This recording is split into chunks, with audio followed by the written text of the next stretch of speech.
தமிழ்நாடு முழுக்க ஒரே ஒரு குற்றச்சாட்டு தான் அண்ணன் மேல இருக்கு. அதுவும் இந்த பெண்கள் கூட்டத்தில் நான் சொல்றேன், எங்க பார்த்தாலும் பாலியல் வன்கொடுமை, போதை கலாச்சாரம் இருக்கு. இதை தவிர வேற என்ன சொல்ல முடியும்?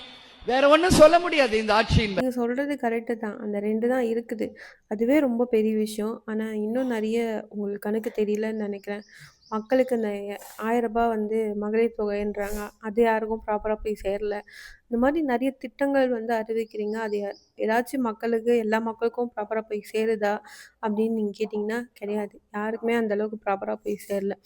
கீழே ஒரு வீடியோ கொடுக்குறேன் பாருங்க. ஒரு வயசானவங்க அவங்க மனு எடுத்துன்னு போய் காலில் விழுந்து அவர்கிட்ட கொடுக்குறாங்க. அந்த மனுவை அது கொஞ்சம் கூட படிக்காம, அவங்கள கொஞ்சம் கூட மதிக்காம அதை இது பண்ணிட்டு போறாரு. இது ரீசெண்டாக தான் நடந்துச்சு. இந்த மாதிரி நம்ம மனு எத்தனை ஃபார்ம்லாம் ஃபில் பண்ணாங்களோ அதுவே எத்தனையோ அந்த ஆத்துலயோ இந்த மாதிரி எவ்வளோ கிடந்தது. அதுவும் வீடியோவாக வந்துச்சு, நம்மள பார்த்தோம். ஸோ அந்த மாதிரி இருக்குது. எவ்வளோ இடத்துல வந்து ரோடு சரியா இல்ல. இந்த மாதிரி நிறைய விஷயங்கள் இருக்கு. 5 வருஷம் உங்களுக்கு பத்தல. ஆனா, இன்னொரு 5 வருஷம் உங்களுக்கு தேவைப்படுதா? அப்படின்னு தான் என்னோட கேள்வி. ஸோ இந்த 5 வருஷத்துல பண்ணத அந்த 5 இப்போ வர 5 வருஷத்துல பண்ண போறாங்க அப்படின்னு தான் கேட்க தோணுது.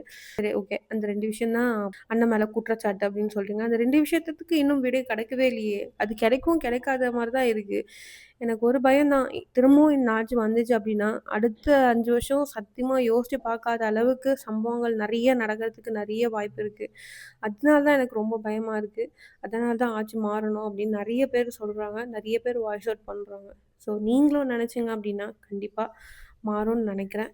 ஸோ எல்லாருமே நெனச்சு ஒரு நல்ல சிஎம் தேர்ந்தெடுக்கணும்னு அப்படின்னு ஆசைப்படுறேன். எல்லாமே நம்ம கையில இருந்தாலும், நம்ம ஓட்டு போடுறது மட்டும் பெருசு கிடையாது. எவ்வளோ கள்ள ஓட்டு போட்டு ஜெயிக்கிறதுக்காக என்ன வேணாலும் பண்ணுவாங்க. ஸோ அதெல்லாம் தடுத்து நிறுத்த முடியுமான்லாம் நமக்கு தெரியாது. இருந்தாலும் ஜஸ்ட் ஒரு ட்ரை தான். நம்மளால முடிஞ்சத நம்ம பண்ணுவோமே அப்படின்றது தான். இந்த ஆட்சி ஓட்டு போடுறது, இந்த ப்ராசஸ் எப்போ மாறுதோ, இந்த ஃபிங்கர் வச்சு போடுற மாரி தான் ஓட்டு போடணும் அப்படின்னு எப்போ வருதோ, அப்போ மாறத்துக்கு வாய்ப்பு இருக்கு. அது வரைக்கும் டவுட்ல தான் இருக்கு எனக்கு தெரிஞ்சு. ஸோ நீங்க என்ன சொல்றீங்கன்னு கமெண்ட்ல சொல்லுங்க. ஓகே.